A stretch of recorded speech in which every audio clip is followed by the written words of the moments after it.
ছাত্রলীগের পক্ষে কথা বলছি, যে ছাত্রলীগের কারণে রক্তক্ষরণ হচ্ছে বলছি, তাদেরকে আরেকটা কথা আমি বলতে চাই। আপনারা এখানে আরো দুইজন মানুষ আছেন যারা এই লাইটের ভিতরে নাই, তারা এই লাইট থেকে বের হয়ে গেছেন, অথচ তারাও কিন্তু হারুন সাহেবের চেয়ে কম দায়ী না। আপনারা জানেন যে হারুন সাহেবের সাথে ঝামেলাটা হয়েছে, আজিজ সাহেব হারুন সাহেবের সাথে বাকবিতণ্ডা করতে গেছেন।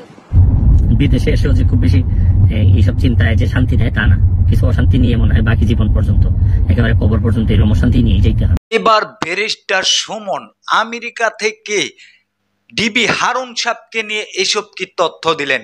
সম্মানিত ভিউয়ার্স, আবার ব্যারিস্টার সুমন ক্ষমা চাইলেন জাতির কাছে, কিন্তু কেন সম্পূর্ণ ভিডিওটা আমি আপনাদেরকে দেখাবো।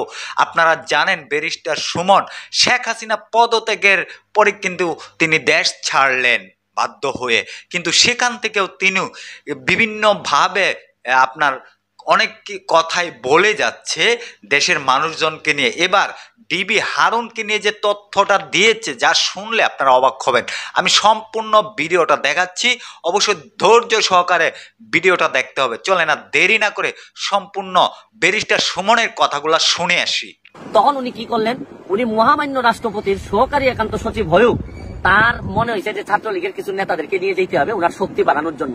উনি কিভাবে ছাত্রলীগরে এইভাবে ব্যবহার করতে পারেন, আমার বিশ্বাস এই আজিজুল সাহেবও হয়তো ছাত্রলীগের ব্যাকগ্রাউন্ডের হবেন, নাইলে তো মহামান্য রাষ্ট্রপতির হয়তো এই জায়গায় পর্যন্ত যাওয়ার কথা না।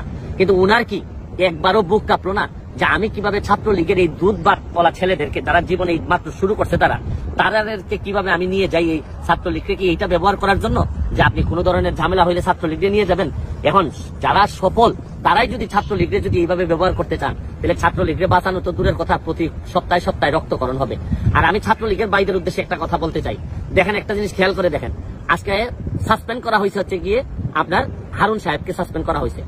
আপনারা আমরা কেউই জানি না তারা ভবিষ্যতে কোথায় যাবেন, কিন্তু যে ছাত্রলীগের ছেলেরা মায়ের খাইলো, তারা এই যন্ত্রণা নিয়ে বিশেষ তো দূরের কথা, এই ছেলের তো এই ছাত্রলীগের সাংগঠনিক সম্পাদক বা যারা যারা মায়ের খাইছেন তাদের তো এখন জীবন চালানোই কঠিন হয়ে যাবে। আর এই যে হাসপাতালের খরচটা কে দিবে? আজকে হারুন সাহেব যদি মায়ের খাইতেন, হাসপাতালের খরচ দিত পুলিশ ডিপার্টমেন্ট। আজিজুল সাহেব যদি মায়ের খাইতেন, তাহলে হাসপাতালের খরচ দিত সরকার, অ্যাডমিনিস্ট্রেশন, রাষ্ট্রপতি ভবন থেকে এই খরচ হইতো। কিন্তু ছাত্রলীগের খরচ দিতে হবে কিন্তু ছাত্রলীগের মায়ের, ছাত্রলীগের যে কষ্ট করে যে মা এই পর্যন্ত ঢাকা বিশ্ববিদ্যালয় পর্যন্ত আনছে, তার খরচ দিতে হবে তার মায়ের। এই জন্য আমি ছাত্রলীগের ভাইদেরকে বলবো যে কোনো কেউ ডাকলেই চলে যায় না, কারণ আপনারা দেখছেন তো যে ছাত্রলীগের যতই আপন আপন কথা বলেন, কিন্তু ছাত্রলীগের বেশিরভাগ মানুষ তার ব্যক্তি স্বার্থে যখন ব্যবহার করেন তখন কলিজাটা ফেটে যায়। আমি ছাত্রলীগকে বলবো যে পড়াশোনা করার সময় কিন্তু পড়াশোনা করা লাগবে, কারণ পড়াশোনা করে যদি ভালো করতে না পারেন, তাহলে ওই সারা জীবন মাইরি খাবেন আর এই পথে পথে ঘুরে বেড়াবেন, কিচ্ছু করতে পারবেন না।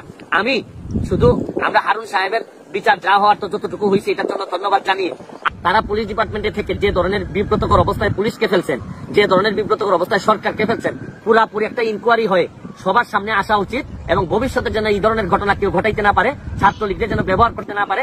এই ব্যাপারে যেন ছাত্রলীগের সভাপতি সেক্রেটারির কাছে আমার একটা অনুরোধ, যে ছাত্রলীগে আপনারা জানাই দিবেন যে কোনোভাবেই কোনো ভাই ডাকলেই যেন দৌড়ে চলে না যায়।